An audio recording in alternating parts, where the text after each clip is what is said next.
บนหลอดโอ้จนสัตว์เลยเหี่ยวสำเร็จพี่น้องเลยเห็บกัดบักกะไล่อยู่ในหูอยู่ยังก็เต็มเลยเห็บนะพี่น้องเลยหัวหน้าทีมเลยนี่นะบนพัวเพิ่น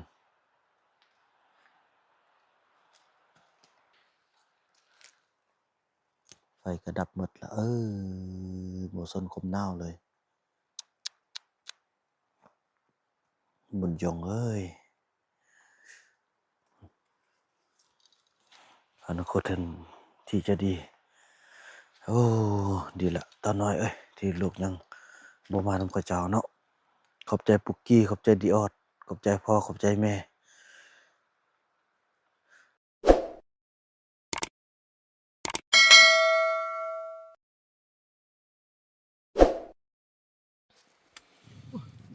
โอ้ตอสบายดีท่านผู้ชมความหนาวพี่น้องเอ้ยไอ้คุณก็กลับไปเอาฟืนมาพี่น้องเอ้ยตอนนี้ก็4:37 นาทีแล้วแม่นบ่นี่ถือบ่นี่โมงนี่คือสิบ่ถืออยู่บ่บังแปลงโมงมันนึงก่อนเป็นเวลาอยู่4:12 นาทีพี่น้องเอ้ยไม่คมหน้าพี่น้องถือว่านอนคำน้อยบ่ได้พี่น้องเอ้ยป๊อดโถหมอกตกสะพี่น้องคมหนาวนางติ๊กเบิ่งสั่นหนาวแต่ตลอดเลยหนาวบ่าวดำก็สิไปตัวพี่น้องเอ้ยนายยงสิได้นึ่งข้าวก่อนเดี๋ยวไอ้คุณสิได้กลับกันแต่ดึกแต่เช้านึ่งข้าวเลยเนาะไอ้คุณเนาะข้าวแล้วก็โอ้ยบนหลอดเอ้ยบนเราบ่าวดำกันนอนนี่พี่น้องเอ้ยแค่นเด้จักสิเฮาแม่นหยังกว่าเจ้านี่จ้าแท้ว่ะพี่น้องเอ้ยเนาะไปนึ่งข้าวกันวันนี้ข้าวก็มันได้กลับบ้านกันแต่เช้าพี่น้องเอ้ยเมื่อคืนได้คำน้อยก็ไปหากินกับพอดีได้นกที่พี่น้องให้มันโยนนี่ให้บ่าวดำนกก็คือไก่พี่น้องเอ้ยทุกคักคำน้อยก็ได้จะได้แต่งอยู่ก็กินพี่น้องเอ้ยยืนก็บ่ได้จับแข้งจับขาหมดหนาวพี่น้องเอ้ยหนาวเป็นเขานี่ที่เอามาเขานี่ก็บ่เป็นกี่ที่พี่น้องเอ้ยสิรักษากินอันเดินทางมีแต่ซ้ำนี่แหละเขานะเขาเจ้าอยู่นี่เขากินหยังก็ได้หนาวขนาดพี่น้องตายหนาวพี่น้องเนาะไปนึ่งข้าวกันพอบ่าวมันก็เกี่ยมบังนึ่งไว้เป็นที่เรียบร้อยแล้วเมื่อวานนี่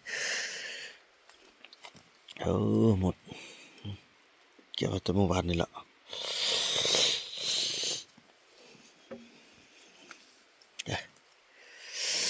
หนาวพี่น้องเอ้ยตอนนี้บ่าวมันก็ได้เกี่ยมสิทุกอย่างสำเร็จแล้วพี่น้องเอ้ยต้นเงินต้นทองนี่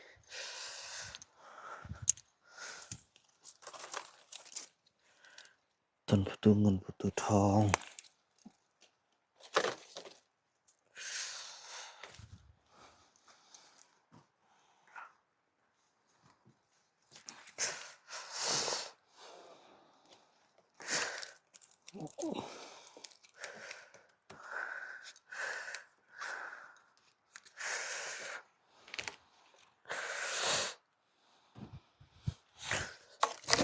อุ้ย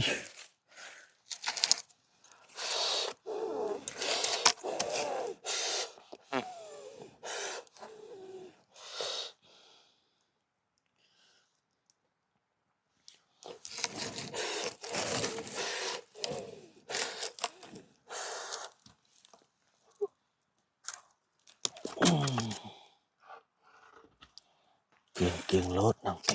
ก่งหอดใสมึงเห็นวันนี้ละ เคยอดอยู่ซื่อพี่น้อง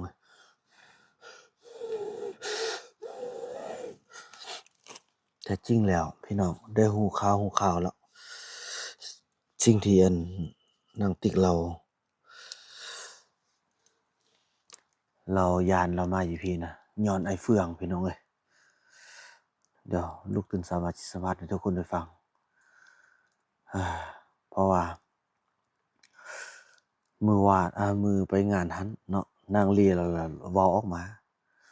ว่าน้องสาวอีติ๊กนี่บอกแล้วว่าบ่อยากอยู่เฮือนขี้ย้านย้อนไอ้เฟืองมักจกพี่น้องเอ้ยมักจกมักงมแล้วก็มีจกนางจอมจกนางมุกแล้วก็จกนางติ๊กเราจนบ่อยากอยู่เลยเนาะเว้านำได้เว้าแล้วเมื่อวานนี่ว่าได้เว้าฟังหมดแล้วว่านำหมอเฟืองแล้วบ่เฮ็ดคันเฮ็ดแนวนั้นตึมนี่ก็สิแม่นเอาตำรวจจับเนาะเพื่อบ่ให้เขาย้านก็เว้าความจริงพี่น้องเว้านั้นก็เว้าแล้วเอิ้นกันมาล้มกันเรียบร้อยแล้วแต่บ่ได้เปิดกล้องเนาะเดี๋ยวจะสัมภาษณ์ให้ทุกคนได้เบิ่งกับสาวติ๊กถ้าบ่เชื่อเนาะจะหาว่าเว้านำสร้างเว้าสร้างว่าแหละสักว่าแหละอันนี้คือความจริงพี่น้องเอ้ยนางติ๊กเราย้านไอ้เฟืองซื่อๆเด้โอ้บ่มานำหายใส่ขนาดเอาเฮ็ดดีๆได้เอามาสร้างได้บ่แม่นจะมามางทำลายได้ว่าโอ้หูข่าวแล้วบัดนี้ได้โอ้ลมน้องหมดแล้วว่าบ่ให้ย้านบ่หยังคันมีหยังแล้วบอกอ้ายที่มันว่าเขาก็บ่กล้าบอกพี่น้องเอ้ยเออไอ้คูณคือกันเด้อไอ้คูณไอ้คูณไอ้คูณโอ้หลับทั้งนั่งเลยพี่น้องเอ้ย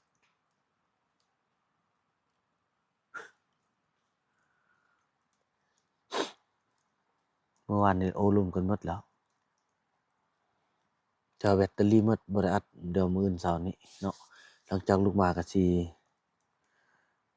ได้สัมภาษณ์ให้ทุกคนได้ฟังอันตรายเด้พี่น้องเอ้ยเอาผู้ใดมาสร้างมาซ่านำก็เป็นอันนี้โอ้ยยุ่งเอาแท้ว่าขออันเด้อพี่น้องเอ้ย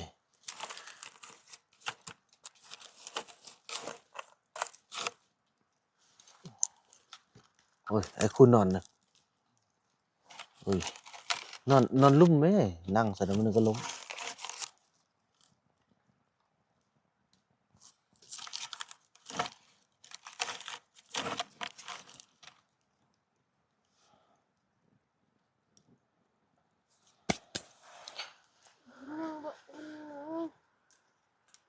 อันนึงเข้าเนาะ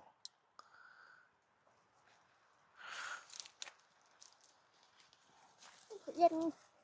แน่น้องเข้าอยู่บังนี่พากันอันเด้อพากันอันล่ามกินเด้ออันมาแล้วมันเลือดจากหม้อตัวนี้เด้อตักออกตึมกันมันหลายโพด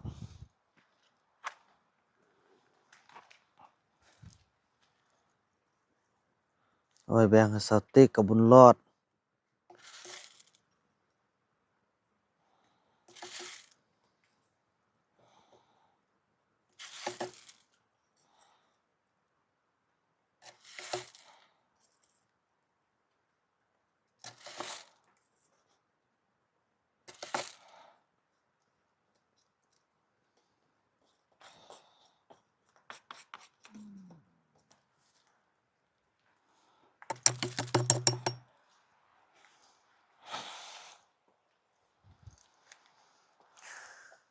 ให้เข้า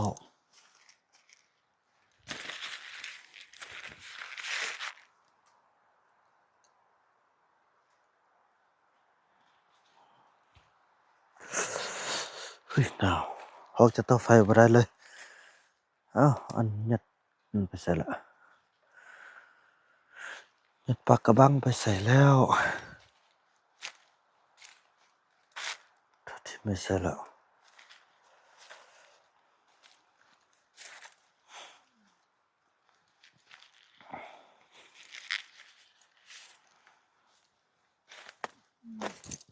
เอามันเตานี่นะ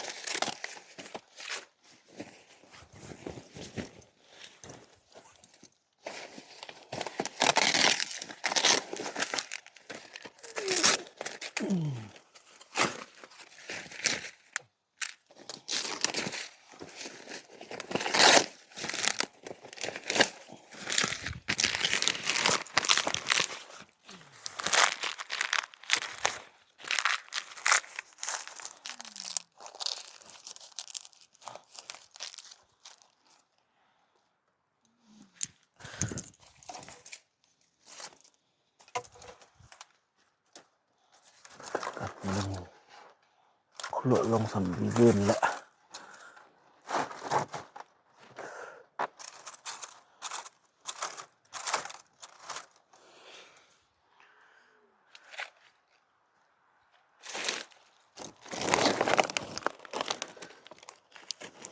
เอ้าส่งยาวไปนี่โอ้เห็ดมอนจิบก่อนไปหน่อยมันได้เดินแต่เช้าเนาะไอ้คุณเนาะแต่เช้าเลยเอา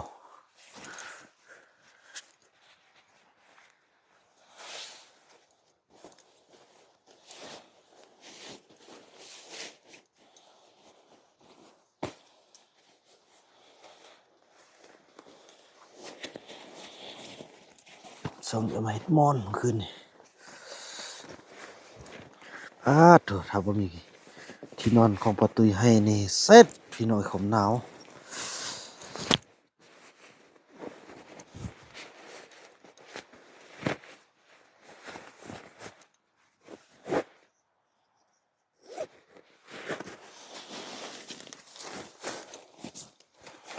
นี่ส่งไปนี่เอง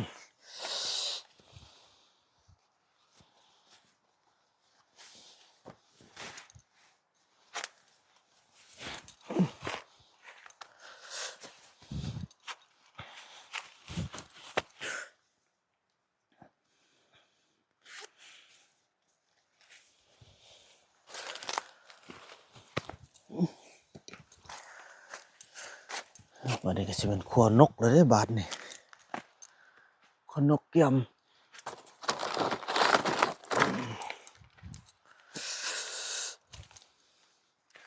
ขัวนกไปนำไอ้คุณขอได้นี่เด้อ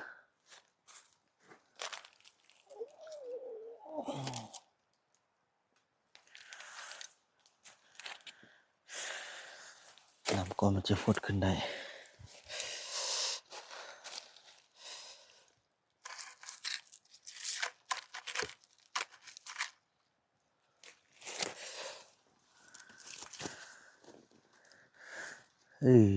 สติก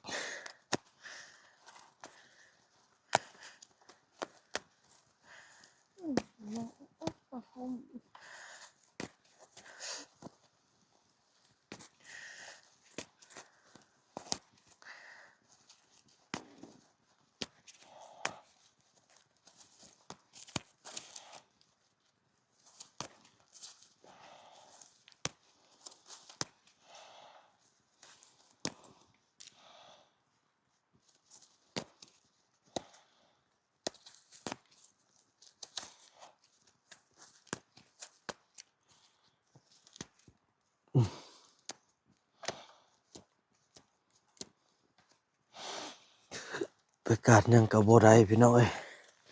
แขนได้แต่คำน้อยไปยินเสียงปืนบัดหนึ่งมาแล้วมันนกนี่มันเบ้ยสังลังโอ้ยพี่น้องเอ้ยจะบ่ไปตะลึมบุญลืมคุณโอ้คำน้อยเนี่ยคือว่าแล้วพี่น้องคันบ่ได้กินย่างไปแล้วมันสิบ่มีแห้งที่ว่านั่นแหละตอนเช้านี่ฮู้ว่าจะเอาอันนี้นี่แหละตอนเช้านี่ตอนก็สิแบ่งครึ่งแด้นี่เนาะนกตัวนี้น่ะโอ้นกใหญ่เลยน่าจะเป็นนกหยังวะแบบนี้พี่น้องไก่นี่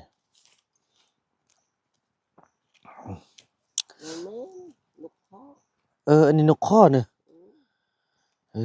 นกข้อพี่น้อยนกข้อไอ้คุณบอกแล้วว่านกข้อพี่น้องไปเสียให้ทุกคนได้เบิ่งวิถีชีวิตกลางคืนพี่น้องเอ้ยเนาะแบบสัดๆกันเลยบ่แม่นรบกวนเด้อพี่น้องเด้อเพราะว่าตอนนี้ก็เป็นเวลาอยู่5 โมงยังแล้วพอเกี่ยมให้มันเข้าสุกเข้ายังแล้วก็สิมันเดินทางแต่เช้าๆกันพี่น้องเอ้ยนี่นกเขาเนาะนี่นึ่งข้าวบ่าวนำก็จงไว้อยู่ในบังอีกเนาะในบังไว้ให้เขาเจ้าลามกินได้เนาะพอจะเป็นให้พี่น้องให้เข้ามันก็นี่เนาะจงให้เขาเจ้า ถือว่าเขาเจ้าบ่มีเขาเจ้าก็อยู่ได้พี่น้องเอ้ยแต่ว่าเฮามีเฮาก็แบ่งให้เขานี่พอบ่นำก็นอนนี่เมื่อคืนนี่อ้อโธ่คันบ่นอนนี่เราบ่ได้พี่น้องนอนตากหมอกแล้วมันนั่นเนาะบนหลอดโอ้ยจนสั่นเด้เหี่ยวส่ำเด้อพี่น้องเอ้ยเห็บกัดบักแต่หลายอยู่ในหูอยู่หยังก็เต็มเลยเห็บน่ะพี่น้องเอ้ยนี่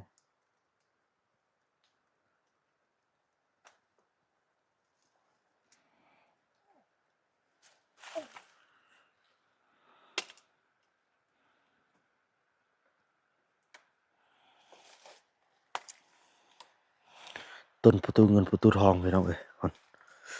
โอ้โธ่ๆๆบ่ได้เฮ็ดให้มีโชคมีชัยกันเด้อนี่เป็นลำเดียวขึ้นมา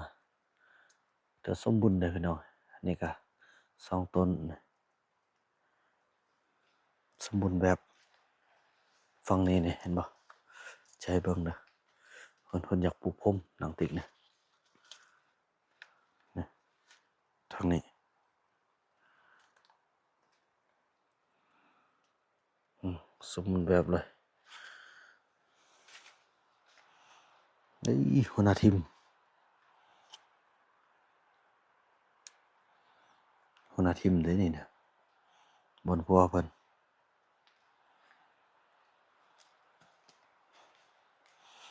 ก็ให้ทุกคนได้ไปเบิ่งภาพบรรยากาศยามกลางคืนก่อนเนาะเพราะว่าเข้าฮอดกัน1ปะแล้วเฮ้ยนอนกันจังซี้พี่น้องเอ้ย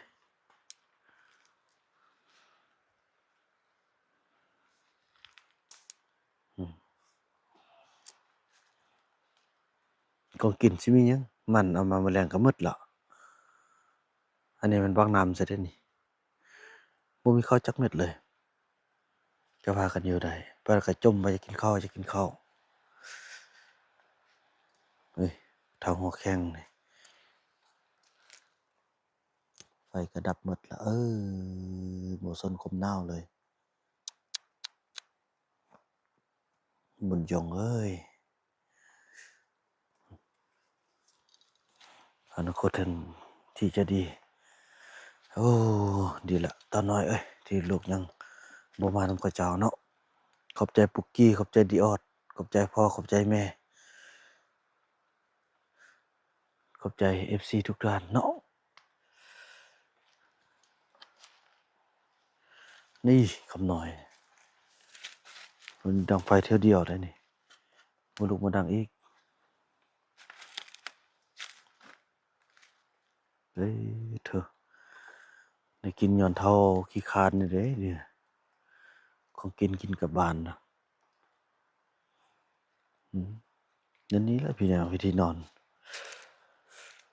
เมื่อคืนนี่นอนนี่มึงน่ะหมอกตกซะเปียกหมดพี่น้องเอ้ยเปียกหมดบ่ได้ฮืออันนี้ไปนอนอยู่ห่มของอันเฮือนนางติ๊กหั่นเออโธ่ๆๆ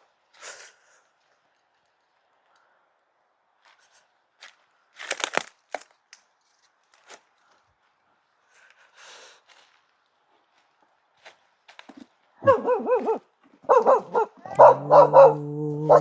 เซ่ๆๆๆๆสัตว์หมาป่าแท้โอ้ชิมกันแท้ๆก็ยังเห่ากันไปนั่นแหละพี่น้องเอ้ยคลิปนี้บ่าวบ่าวจะขออนุญาตจบคลิปกันเพียงส่ำนี้ก่อนเด้อพี่น้องเอ้ยแล้วก็พบกันใหม่ในคลิปต่อไปเนาะคลิปนี้บ่าวบ่าวขอกล่าวคำว่าสบายดี